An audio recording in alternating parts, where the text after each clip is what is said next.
qual deve ser a atitude do ser humano diante do meio ambiente, diante do ambiente, a partir da perspectiva da doutrina social da igreja? Olha, Deodato, eu vou ser bastante direto nessa pergunta sua aí, sabe? Eu acho que algumas coisas valem a pena a gente ir direto nos documentos, sabe?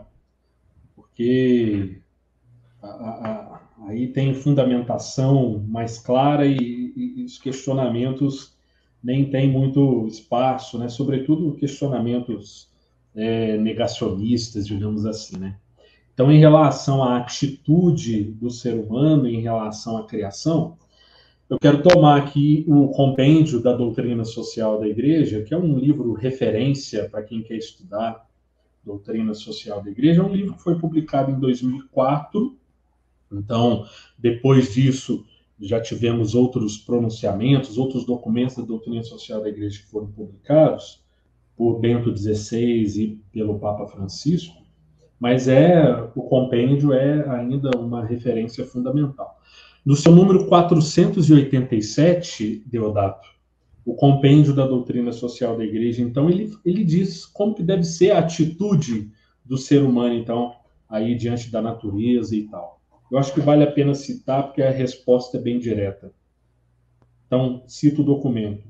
A atitude que deve caracterizar o ser humano perante a criação é essencialmente a atitude da gratidão e do reconhecimento. De fato, o mundo nos conduz ao mistério de Deus que criou esse mundo e que sustenta esse mesmo mundo.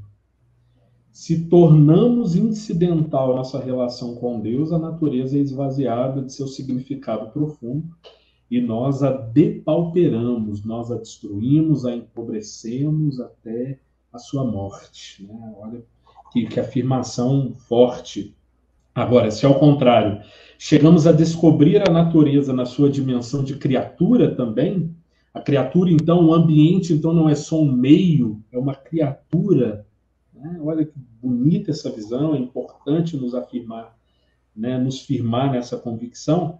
Então, se ao contrário, nós então descobrimos isso, aceitamos isso, a natureza na sua dimensão de criatura, é possível estabelecer com ela uma relação comunicativa, colher o seu significado evocativo e simbólico, penetrar assim no horizonte do mistério, franqueando ao ser humano a abertura para Deus. A criação nos fala de Deus. A gente estava falando das notas bíblicas, eu esqueci de fazer menção a isso. O apóstolo Paulo, ele diz na carta aos Romanos, né, que a criação, ela geme em dores de parto, ela espera ansiosamente a manifestação dos filhos de Deus. Nós não estamos habitando a terra, muitas das vezes, como filhos autênticos de Deus, filhos e filhas.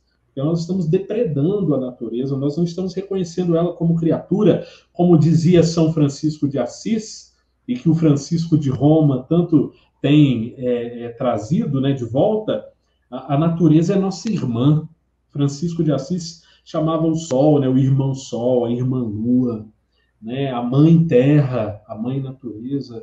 Então, essa relação mesmo que nos permite captar e penetrar no mistério que há na criação.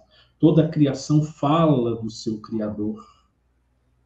Como não enxergar a beleza da criação num pássaro que voa, que passa perto de nós, que pousa perto de nós, de uma borboleta, de um animal qualquer, de uma planta, de uma floresta enorme.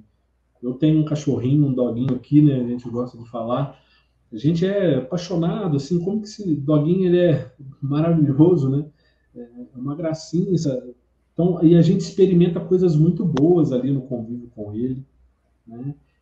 Tem uma abertura para Deus de alguma forma, né? Às vezes esse doguinho parece que fala com a gente, rapaz. Então, né? Então é possível perceber aí, né, nessa relação com a natureza, e é possível uma abertura para Deus, que é criador dos céus, da terra. Então, esse é o número 487 do compêndio, dizendo que o mundo se oferece ao olhar do ser humano. Olha que afirmação maravilhosa. O mundo se oferece ao olhar do ser humano como pegadas de Deus, lugar em que se desvela a força criadora de Deus, que é também força providente e força redentora. A palavra de Deus, né, a Escritura diz ainda que haverá, na plenitude dos tempos, novos céus e nova terra. A fé católica, por exemplo, ela crê na ressurreição da carne, na vida eterna, na plenitude dos tempos, que não é o fim, no sentido de acabar com o mundo, é essa natureza que espera ansiosamente pela manifestação dos filhos de Deus, elevada à sua plenitude, plenamente realizada. Então, a natureza criada, ela é graça de Deus, e a atitude do ser humano diante dela é uma atitude de irmão, de irmã, é uma atitude de filho, de filha de Deus, uma atitude que deve reconhecer toda a criação, como criatura amada de Deus.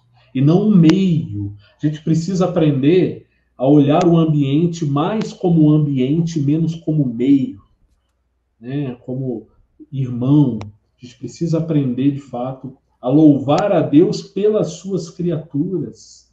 Reconhecer, de fato, então, a natureza, o mundo que nós vivemos, como uma casa comum, como tem tanto insistido o Papa Francisco. A relação tem que ser por aí.